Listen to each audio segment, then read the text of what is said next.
সবাইকে জানাই শুভ সকাল।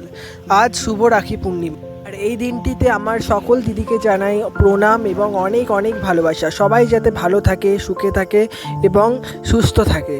আর দেখো, আজকে আমি দিদির বাড়িতে রাখি পড়তে যাবো, এর জন্য আমি রেডি হয়ে গেছি। এই ব্ল্যাক ড্রেসটা, তার সাথে এই প্যান্টটা পরেছিলাম, সেটাও তোমাদের সাথে আমি শেয়ার করলাম। আর আমাকে কেমন দেখতে লাগছে সেটা তোমরা অবশ্যই কমেন্টে জানাও। আর এটা দেখো, আমি বেরিয়ে গেছি, আর দিদির জন্য একটা গিফট আমি বাড়ি থেকে অলরেডি নিয়েছি, আর দোকানে যাবো আরও গিফট নেবো। আরও কিছু গিফট কিনবো ভেবেছি দিদির জন্য। অ্যান্ড এই গিফটটাকেও প্যাক করাবো, বাট ওটা একদম খালিভাবে দেওয়া যাবে না। আর ওটা কী আছে তোমাদেরকে আমি বলবোই না। তো চলো, পুরো ব্লগটা অবশ্যই দেখতে থাকো। ভিডিওটা ভালো লাগলে অবশ্যই লাইক, কমেন্ট, শেয়ার, সাবস্ক্রাইব করে দাও। আমি দোকানে চলে এলাম, আর সমস্ত দিদিরা আজকের দিনটার জন্য অপেক্ষা করে থাকে ভাইয়ের কাছে একটা ভালো গিফট নেওয়ার জন্য। তো আমি রোজগার করি না, এর জন্য আমি খুব বড় সড়ো গিফট দিতে পারলাম না, ওর জন্য একটা চুড়ি দিলাম। সেটা কেমন হয়েছে সেটা তোমরা জানাও। আর এসেই দেখলাম টিনি মাম্মা এখানে ছাতা নিয়ে বৃষ্টিতে ভিজছে, তো ওকে আমি আমার ক্যামেরার মধ্যে ক্যামেরাবন্দি করে নিলাম। তারপরে আমি আসতেই একটা বৌদির কাছে প্রথমে রাখি পরে নিলাম। বৌদিকে আমার অনেক ভালোবাসা, অনেক ভালো থাকো। তো আজকের দিনটা নিয়ে আমার একটা ছোট্ট কথা, যেটা আশা করি তোমাদের ভালো লাগবে, কারোর ভালো না লাগতেও পারে, কিন্তু বাজে কমেন্ট কেউ করবেন না।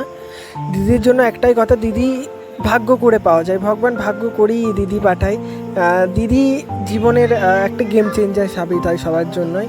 তো দিদির কাছে সম্মান, ভালোবাসা সবটাই পাওয়া অনেক ভাগ্যর একটা ব্যাপার।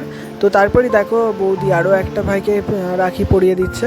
তারপরেই দেখো, এই মিষ্টিগুলো ছিল, আমি খেয়েছিলাম, বাট খাওয়ার ভিডিওটা আমার সেরকমভাবে করা হয়নি, তাই তোমাদের দেখিয়ে দিলাম। মিষ্টি জল ছিল। তারপরেই দেখো, সবথেকে স্পেশাল যে মানুষটা, আর বলবো না কে, তোমরা বুঝতেই পেরে গেছো। তোর কাছে রাখি পরার একটা আলাদাই ব্যাপার, আলাদাই একটা ফিল। তো আমি রাখি পরে নিলাম। ও অ্যাকচুয়ালি অত ক্যামেরা ভালোবাসে না, ওর জন্য বলছিল ব্লগ নিয়েও নিজে আজকে অনেক সকাল সকাল চান করে রেডি হয়েছে। তোমরা বলো দিদিকে কেমন দেখতে লাগছে।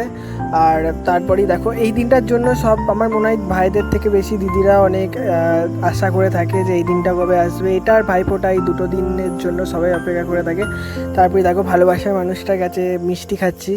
আর দেখো, দিদি মিষ্টি খায় না, তো আমি খাওয়াতে যাচ্ছিলাম, আমি তো ভুলে গেছিলাম দিদি মিষ্টি খেতে পছন্দ করে না। তারপরে দেখো, দিদিকে দিয়ে আমার সেই গিফটটাকে দিলাম।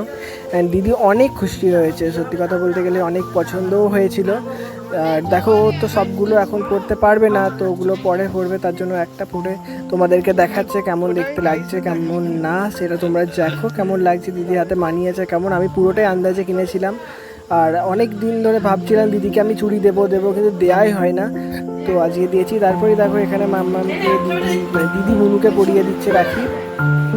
তো ওদের ভালোবাসা সার্থক হোক, অনেক বছর ভালোবাসা থাক, এটাই ঠাকুরের কাছে প্রার্থনা করবো। এখন দিদি আমাকে গিফট দেওয়ার জন্য গিফট খুঁজছে, কিন্তু খুঁজে পাইনি প্রথমবার, সেকেন্ডবারে পেয়েছে। আর দেখো, এই গেঞ্জিটা আমাকে দিয়েছে। এই গেঞ্জিটার দাম হয়তো 500-600 টাকা হতেই পারে, কিন্তু এটা আমার কাছে অনেক দরকারি একটা গিফট, মানে অনেক ভালোবাসার একটা গিফট।